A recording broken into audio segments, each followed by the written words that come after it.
ইস্পাত আয়োজিত এই টেকনিক্যাল আলোচনার আজকে আমরা চতুর্থ পর্বে আছি। আপনারা যে যেখানে আছেন, আমাকে যারা আমার সাথে যাদের সংযুক্ত আছেন বা আমার কথা শুনছেন, আমাদের এই আলোচনা অনুষ্ঠানে অংশগ্রহণ করছেন, সবাইকে আসসালামু আলাইকুম। আমরা আজকে আবার এই সিমেন্ট সম্বন্ধে একটু কথাবার্তা বলতে চাচ্ছি। তার কারণ হচ্ছে যে এই টেকনিক্যাল আলোচনাটা প্রায় 30-40 পর্বে এটা চলতে থাকবে। আমি তার জন্য এটা চিন্তা করেছি যে আমরা সবাই সিমেন্ট নিয়ে, যারা সিভিল ইঞ্জিনিয়ার বা সিভিল ইঞ্জিনিয়ারিং কর্মকাণ্ডের সাথে আমরা যারা জড়িত, আর্কিটেক্টরা, প্ল্যানার্সরা, কনস্ট্রাকশন যারা করেন, অনেক অনেক মানুষ, এটার মধ্যে অনেক কোম্পানি, অনেকেই এটার সাথে জড়িত থাকেন। আমরা অনেকেই কংক্রিট চিনি, কিন্তু কংক্রিটের পেছনে যে জিনিসগুলো আছে এবং যেটা যেভাবে আসে, এটার অনেক কিছু আমরা জানি না। তার জন্য আমি সিমেন্ট সম্বন্ধে একটু বেশি কথাবার্তা বলছি, এবং যাতে এটা আপনারা আপনাদের মধ্যে যদি দু একজনও যদি মনে করেন সম্বন্ধে যদি আরো জানতে চান, আপনারা নিজেরাই তখন পড়াশোনা করতে পারবেন। সিমেন্ট, আধুনিক সিমেন্ট 1824 সালে, আমি আগেও বলেছি, আজকে আবার বলছি, এটা আবিষ্কৃত হয়।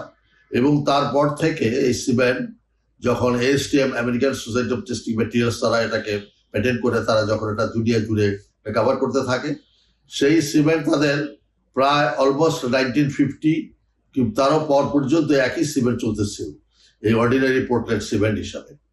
এরপরে সিমেন্টের মধ্যে দেখা যায় যে সিমেন্ট কেমিস্টরা বাধ্য হয়ে বেশ অন্যান্য কিছু পজলিনিক ম্যাটেরিয়াল এটার মধ্যে, অন্যান্য কিছু তখন প্রফেসর AM নেভিল সাহেব একটা বক্তৃতাতে তিনি বলেছিলেন, the various cementitious materials, fly ash, silica fume, blast furnace slag are here to stay in their various ways and under various circumstances.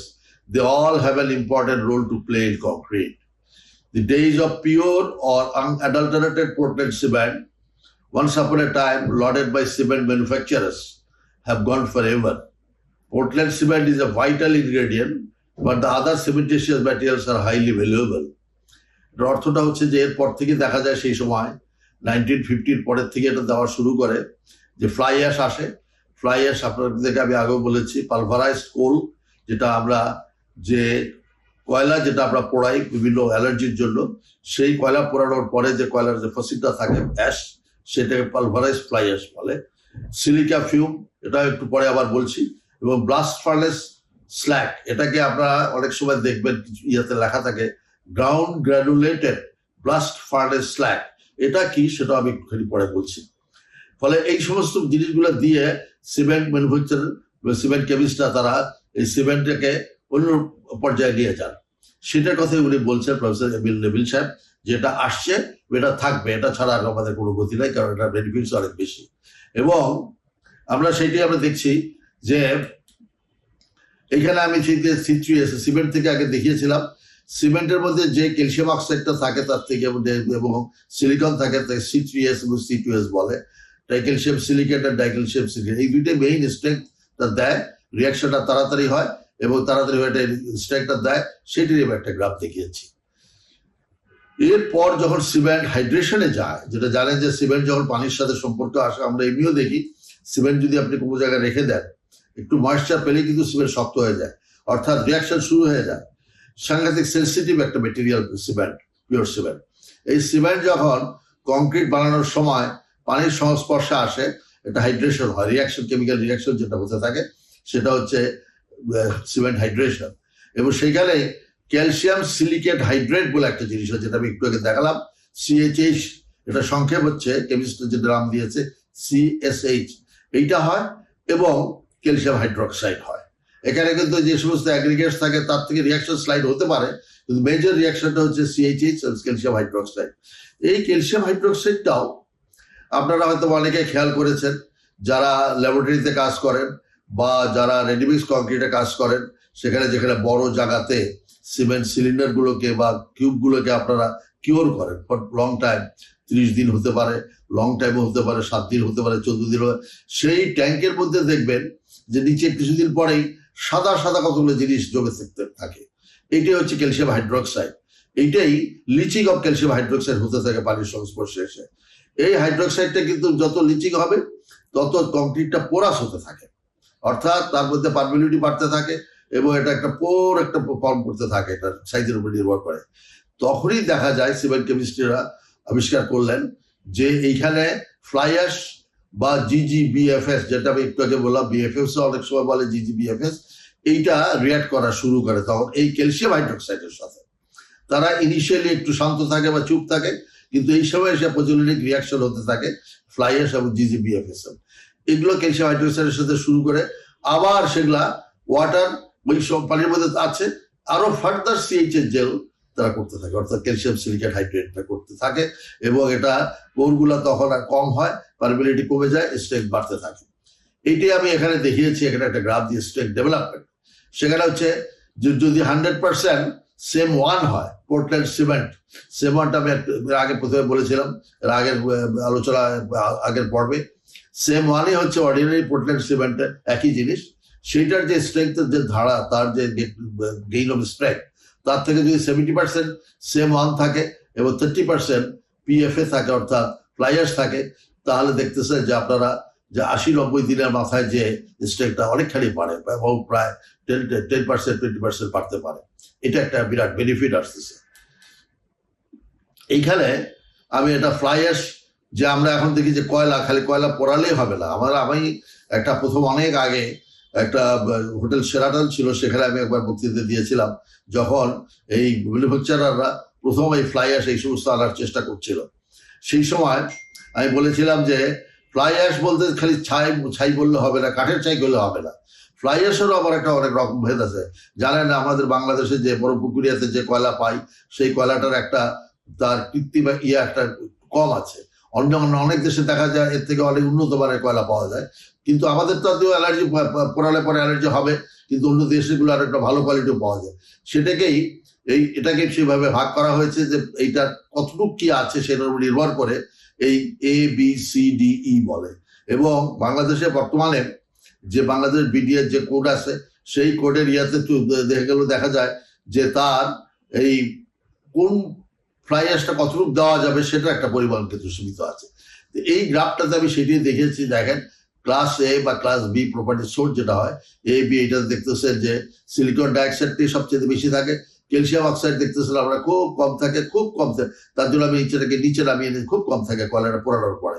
ফলে সিলিকন ডাইঅক্সাইডটাই থাকে, বিভিন্ন পরিমাণে থাকতে পারে, এবং কয়লার সমস্ত কিছু তার যে বার্নিং ক্যাপাসিটির পরে তার যে ফসিলটা পড়ে থাকে, তার তখন কেমিক্যাল কনস্টিটিউয়েন্সি বিভিন্ন রকম থাকে। এর জন্যই এ বি এইরকম টাইপগুলো হয়। নেক্সট আমরা দেখতেছি তাহলে effect of fly ash on hardened concrete. Fly অ্যাশটা দিলে পরে কি হয়? Fly ash when used in concrete contribute to the strength of concrete due to its pozzolanic reactivity. However, since the pozzolanic reaction proceeds slowly, একটু আগে আমি বলছিলাম সেটা, the initial strength of fly ash concrete tends to be lower than that of concrete without fly ash. Due to continued pozzolanic reactivity, concrete develops greater strength at later age, which may exceed that of the concrete without fly ash. The pozzolanic reaction also contributes making the texture of concrete dense. অর্থাৎ যে বললাম যে ওখানে calcium অক্সাইডটা বের হওয়ার আগে ওটাকে react করে এবং এটাকে ডেন্স হয়ে যায়। দ্যাট ইজ দ্য মালিগেন decrease of water permeability and gas permeability. এটি আবার আরো কিছু তার বেনিফিট আছে। It should be noted that since pozzolanic reaction can only proceed in the presence of water, enough moisture should be available for long time. Therefore, এটা বুঝতেই পারতেছেন এখন যে fly ash concrete should be cured for longer period. আমরা যখন curing এ যাবো, আমরা এরপরে কিউরিং সম্বন্ধে আমি এবং যথেষ্ট কিছু বলবো। কিউরিং এ যখন যাব তখন আমরা বলি তার জন্য যে আজকাল রেডিমিক্স কংক্রিট থেকে যেভাবে সিমেন্ট দিয়ে আনতেছে, এখানে কিউরিং টাইপটা একটু বাড়াতে হবে। In this sense, fly ash concrete used in under water structure such as ড্যামে হতে পারে, না মাটির নিচে বা নদীর পাড়ে, সমুদ্রের পাড়ে বা অন্য যে কোনো জায়গাতে, পানি যেখানে খুব সরাসরি সম্পর্ক আসে আপনার সেখানে কিন্তু improve long term strength and water tightness এর বেনিফিটটা আমরা পেতে পারি। তারপর দেখেন ground granulated blast furnace slag, GGBS, FBS, BFS লিখি নেই, GGBS। Ground granulated blast furnace স্ল্যাগটা কি আসলে? আমি একটু পরে আসতেছি।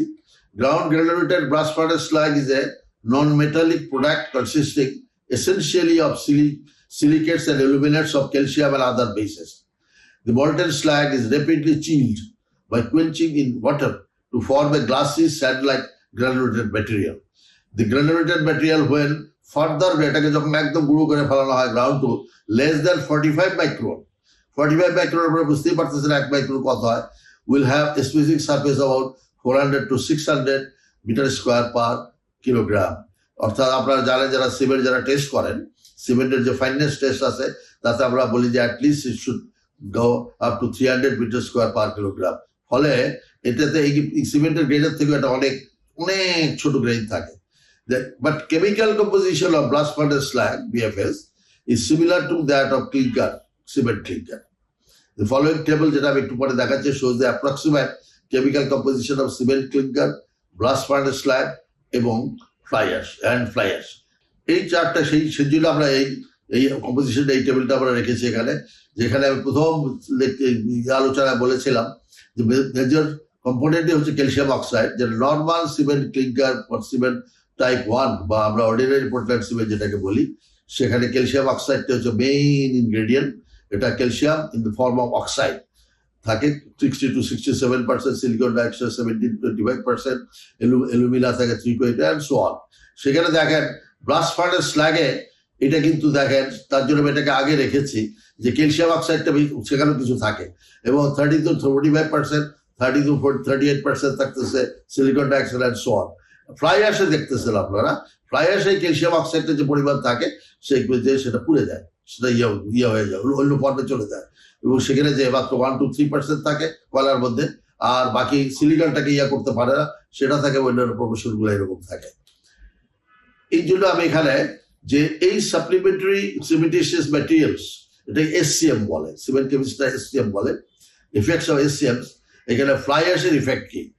Fly ash, when mixed with Portland cement and water, reacts with calcium hydroxide released by hydration.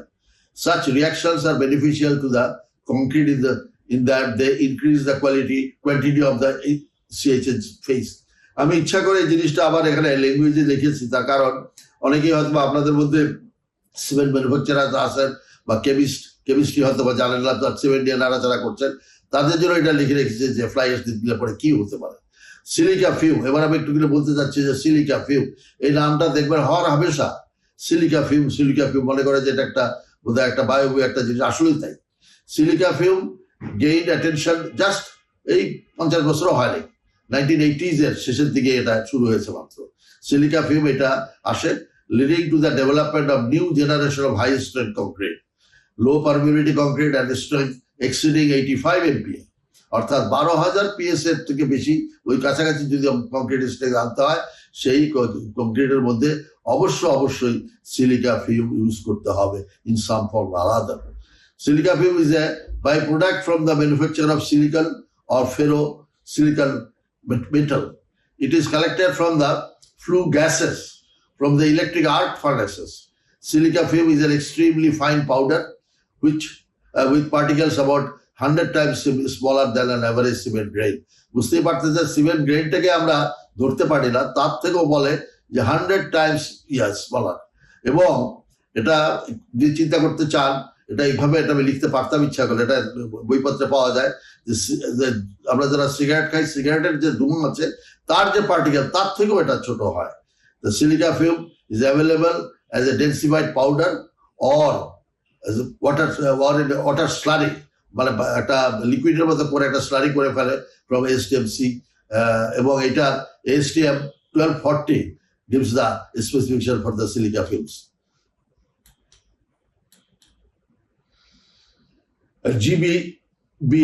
GGBFS এটা কি জিনিসটা? অনেকে হয়তো চিন্তা করতে হবে যে ব্লাস্ট ফার্নেস স্ল্যাগ খালি শুনি আমরা, এটা কি জিনিসটা? GGBFS is non-metallic manufactured by product from a blast furnace when iron ore is reduced to pig iron. আপনারা জানেন যে আয়রন আমাদের নেচারে যেটা পাওয়া যায় সেটা হচ্ছে আয়রন ওর থেকে আয়রন আসে। আয়রনটাকে যখন এটাকে প্রসেস করা হয় আগুনের মধ্যে ফার্নেসের মধ্যে, তখন এটার থেকে উপরের দিকে একটা ফেলার মতো ফেলে দেওয়া হয়, নিচের দিকে আয়রনটা থাকে। এবং সেখানে এই হিসাবটা আমি একটা রেখেছি তার জন্য যেমন দেখা যায় 300 KG of slag is produced for each ton of, অর্থাৎ 1000 কেজি পিগ আয়রন পাইতে গেলে পরে দেখা যায় যে 300 কেজি স্ল্যাক বেড়ে আসে। এই স্ল্যাকটাই উপরে থাকে, ওই স্ল্যাকটাই আমরা ফেলে দিতাম। এবং এই যে এখন chemically slag is a mixture of আলসেগেট, lime, silica, and alumina. That is the same oxide that make up Portland cement. STMC 981. আপনারা গ্রেট এই সমস্ত ব্লাস্ট ফায়ার সমস্ত কিছু ডিসক্রাইব করতেছেন। আপনাদের যাদের ইয়ার সম্বন্ধে স্ট্যান্ডার্ড সম্বন্ধে হঠাৎ করে আপনার হাতের কাছে পাবেন না, তাদের জন্য সুবিধার জন্য লিখে বলে রাখতেছি যে এই আপনারা এই স্ট্যান্ডার্ড গুলো যদি খেয়াল রাখেন, ভবিষ্যতে কোনো সময় যদি এটা লাগে আপনারা ইমিডিয়েটলি আজকাল ইন্টারনেটে যে কোনো সময় ঢুকতে পারবেন এবং দেখতে পারবেন। এইখানে এখন বর্তমানে যে অবস্থাটা হয়েছে যে ইন 1990s ইভেন, তখন দেখা যেত যে বাংলাদেশে যখন বঙ্গবন্ধু ব্রিজটা যখন আমরা করি সেই সময় কিন্তু এখানে যথেষ্ট পরিমাণে ফ্লাই অ্যাশ ইউজ করা হয়েছে, কিন্তু সেই সময় কিন্তু ফ্লাই অ্যাশ এবং সিমেন্ট একসাথে পাওয়া যেত না। খুব ইন্টারেস্টিং সেটা। এবং আমরা ইউনিভার্সিটিতে টেস্ট করার জন্য এটাকে সিঙ্গাপুরে পাঠাতে হতো, অর্থাৎ সিমেন্ট আলাদা এবং ফ্লাই অ্যাশ আলাদাভাবে টেস্ট করা হতো, কোনটা দিলে পরে তাকে রিমিক্স রেশিওতে স্ট্রেংথটাতে গেইন করার জন্য সেটা করা হতো। Technology has develop. এখন দেখা যাচ্ছে যে সবকিছু যে কোনোটাই আপনারা একই গ্রাইন্ড মেশিনে, অর্থাৎ যেটা বল মেশিন গুলো বলে, সে বল মিল গুলোর মধ্যে থেকে ঢুকায় সবকিছু একসাথে করতে পারে। ইন শর্ট, যেটা অ্যাডভান্টেজটা আমি এখানে লিখে দিয়েছি, এটা কি কি অ্যাডভান্টেজ এগুলো, এই সমস্ত SCM যেগুলো, ইনক্রিজেস সালফেট রেজিস্ট্যান্স, অর্থাৎ ওখানে সালফেট আছে, মাটির তলে সালফেট থাকেই। আপনারা জানেন যে সেই জন্য মাটির তলে যে কোনো একটা কংক্রিট স্ট্রাকচার করতে গেলে পরে সেখানে ক্লিয়ার কাভার বেশি দিতে হয়, এবং ক্লিয়ার কাভারের জন্য স্পেসিফিকেশন আমরা যখন সেখানে রিইনফোর্স কংক্রিটে বা কনস্ট্রাকশনে যাব তখন আমরা সেগুলো আবার আলাপ করবো। Increase sulphate resistance, increases alkali silica reaction, ASR বলে যেটা, সেটা রেজিস্ট্যান্স বাড়ে। ডিক্রিজেস ওয়াটার ডিমান্ড, ওয়াটার বাড়লে পরে আমরা সবাই জানি পানি বেশি দিলে পরে কংক্রিটের স্ট্রেংথ কমে। অর্থাৎ যদি আপনি এই স্ল্যাগ বা ফ্লাই অ্যাশ বা সিলিক দিতে পারেন, ওয়াটারটাকে যদি কমাতে পারেন, তাহলে তো স্ট্রেংথ অটোমেটিকলি বাড়বে। ফলে সেটা কমলে পরে decreases permeability, increases long term strength, আমি দেখিয়েছি গ্রাফের মাধ্যমে, এবং generates less heat during hydration. অর্থাৎ যেটা দেখা যায় যে সিমেন্ট এক্সোথার্মিক রিয়াকশন হয়, এন্ডোথার্মিক না, কিন্তু এক্সোথার্মিক রিয়াকশন হয়, এবং সেই এক্সোথার্মিক রিয়াকশনের জন্য অনেক সময় দেখা যায় যে সিমেন্টের কংক্রিটের থিকনেসটা যদি খুব বেশি হয়, ভিতরে যদি রিয়াকশন হতে থাকে, প্রথমেই ভিতরে ক্র্যাক করে যায়। তার জন্য দেখবে যে বড় বড় ড্যাম যেখানে হচ্ছে, ড্যাম হয়, এখানে দুটা প্রসেস হতে পারে। একটা হচ্ছে ঠান্ডা পানি দিয়ে অ্যাগ্রিগেট ধুয়ে রাখে প্রথমে, আবার ঠান্ডা পানি ইউজ করে নর্মাল কংক্রিটিং, অথবা এই কংক্রিটের মধ্যে দিয়ে সে প্রিস্টেজ কংক্রিটে যেরকম আমরা ডাক্ট রাখতে পারি, সেই ডাক্টের মতো রেখে দেয়, এবং সেখানে আপনার জাস্ট কংক্রিটটা সেট করার সাথে সাথেই ওই ডাক্টগুলোর ভেতর দিয়ে কোল্ড ওয়াটার রিসাইকেল করতে থাকে, সার্কুলেটিং করতে থাকে। এবং সবচেয়ে তার একটা জিনিস হচ্ছে যে এই GBFS দিয়ে হোয়াইট সিমেন্ট হয়। হোয়াইট সিমেন্ট করতে গেলে পরে আপনাকে এই জিনিসটা লাগবে। এফেক্টস অফ, আমরা খুব শেষ করে আসছি প্রায়। এফেক্ট অফ এটা আরেকটু যেটা আছে, যেটা আরো কিছু কিছু জিনিস ইমপ্রুভ করে। এটা ইমপ্রুভ কনসিস্টেন্সি, ইমপ্রুভস ওয়ার্কেবিলিটি, এটা মেনি আদার সমস্ত এটা রিডিউস করতে পারে, তার সেটিং টাইমকে রিডিউস করতে পারে, increase the strength of significantly increase করতে পারে, ইনক্রিজ ডিউরেবিলিটি ইনক্রিজ করে। ব্লিডিং, যেটা আমাদের একটা প্রবলেম হয় যখন আমরা কম্প্যাকশন করতে থাকি, ব্লিডিং হয়, সে ব্লিডিংটা কমায় ফেলে। Reduce the heat generation during hydration, এটা যেটা আমি বলেছি রিডিউস পারবে, এটা আমি সংক্ষেপে ব্যবহার করেছি। The spherical nature of fly ash particles and glossy nature of the slag particles reduce the amount of water demand. এটাই কেন পানিটা কম লাগে, এই স্ফেরিক্যাল থাকার জন্য এগুলা পানির ইয়ার সাথে একসাথে সম্পর্ক থাকে। So concrete can be placed, finished and consolidated very easily with blended cements. সেজন্য এই নেভিল সাহেব প্রথম থেকে যেটা বলেছিলাম, নেভিল সাহেব বলেছেন যেটা এগুলো আসছে, এটা এখন এগুলা থাকবেই, এগুলা সিমেন্টের সাথে এগুলো থাকবে। এখানে আমরা STM স্ট্যান্ডার্ডের আরো 3টে স্ট্যান্ডার্ড আমি এখানে লিখে রেখেছি, যদি আপনাদের লাগে কোনো সময়। Standard specification for Portland cement STM, এবং standard specification of supplementary cementitious materials, এটা STM পরে যোগ করেছে C595, আর একটা standard specification for hydraulic cement C1157। আজকে আমরা এই পর্যন্তই থাকি। আমরা আবার আগামী 5ম পর্বে আশা করি যে আমি সিমেন্টের সম্বন্ধে আর কিছু কথা বলেই এসব কথা বলে পানির যে প্রয়োজনীয়তা আমরা সেই সম্বন্ধে কিছু কথা বলতে পারবো। Thank you very much. সবাইকে অনেক অনেক ধন্যবাদ সঙ্গ দেওয়ার জন্য।